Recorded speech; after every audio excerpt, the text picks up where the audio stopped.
Ever wondered how crucial compensating controls and architecture are in network administration? Well, let's dive into this fascinating topic. Compensating controls and architecture aren't just technical jargon thrown around by network administrators. These are foundational elements that play a significant role in the world of network administration. Let's begin with compensating controls. These are measures put in place to minimize the risk of security breaches or data leaks. Think of them as your network's bodyguards. They're there to ensure that even if a threat bypasses one layer of security, there's another layer ready to tackle it. This makes your network more resilient.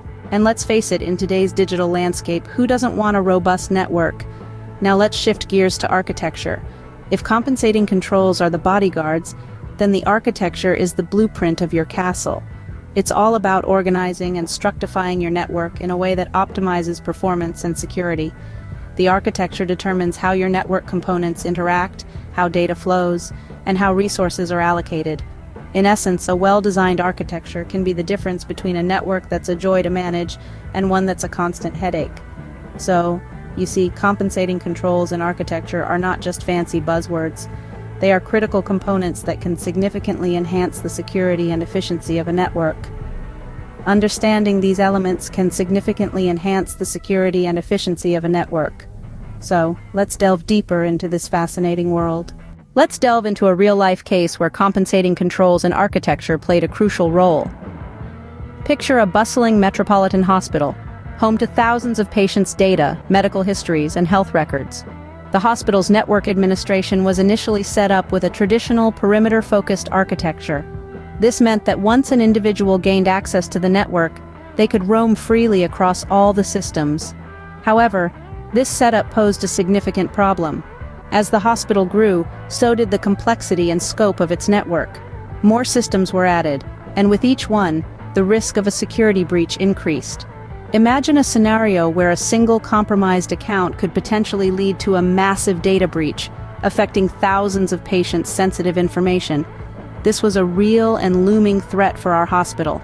That's where the concept of compensating controls and revised architecture came in to save the day. The hospital's IT team recognized the risks associated with their existing network setup and decided to implement a compensating control known as network segmentation. This approach divided the network into several segments, each protected by its own set of security controls. As a result, even if a malicious actor managed to breach one segment, they would be contained within that segment, unable to access the rest of the network. But the team didn't stop there. They also introduced another compensating control, multi-factor authentication. This meant that even within a network segment, an individual needed to provide multiple pieces of evidence to verify their identity before accessing sensitive information. These pieces of evidence could be something they know, like a password, something they have, like a physical token, or something they are, like a fingerprint. The transition wasn't easy. It required a complete overhaul of the network architecture, and there were many challenges along the way. However, the benefits far outweighed the difficulties. The new setup significantly reduced the risk of a large-scale data breach, and even when minor incidents occurred, they were quickly contained and resolved. This case isn't unique. It's emblematic of many organizations worldwide that are recognizing the limitations of traditional perimeter-focused network architectures. They're turning to compensating controls and revised architectures to enhance their cybersecurity posture. The goal is to minimize the potential damage from a security breach and ensure swift, effective responses when incidents occur.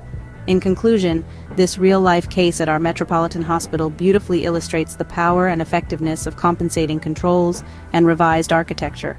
It highlights how these concepts are not just theoretical constructs, but practical tools that can be applied to enhance network security in any organization. This case clearly showcases how compensating controls and architecture can drastically transform network administration. So, what are the key takeaways about compensating controls and architecture in network administration? Let's dive right into it. Compensating controls and architecture are not just buzzwords. They are critical components in managing and securing a network. These elements act as the backbone of network administration, providing a structured approach to managing risk and enhancing security. Firstly, compensating controls. These are the additional procedures and safeguards that come into play when the primary security measures are not enough. They act as an extra layer of protection, stepping up to the plate when the primary controls fall short. It's like having a safety net to catch you when you stumble. They ensure that even in the face of unforeseen security threats, your network remains safe. Secondly, we can't ignore the role of architecture in network administration. The architecture of a network is its foundation. It's the blueprint that dictates how the network is organized and how it functions. A well-structured network architecture can make the difference between a smoothly running system and a chaotic mess.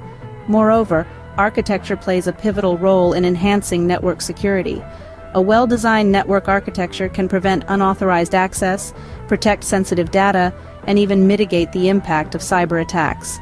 It's like a fortress that protects your network from all sides. Now, why are these concepts so important? Because they lead to more efficient and secure network administration. They help you minimize risks, organize your network, and enhance security. With compensating controls, you can prepare for the unexpected. And with a well-designed architecture, you can build a robust and secure network. So, whether you're a network administrator or a cybersecurity enthusiast, it's crucial to understand these concepts and apply them in your work. They can help you navigate the complex world of network administration and make your job a lot easier. Remember, compensating controls and architecture are not just theoretical concepts. They are practical tools that can make or break the security and efficiency of your network. So, why should you care about compensating controls and architecture in network administration? The digital world we navigate daily is a vast network, and understanding these concepts is crucial for its protection. Ignoring them could lead to potentially catastrophic consequences, from security breaches to operational inefficiencies. Our digital existence and the smooth run of our day-to-day activities rely heavily on these structures. Your network's security and efficiency depend on it, so never underestimate the power of compensating controls and architecture in network administration.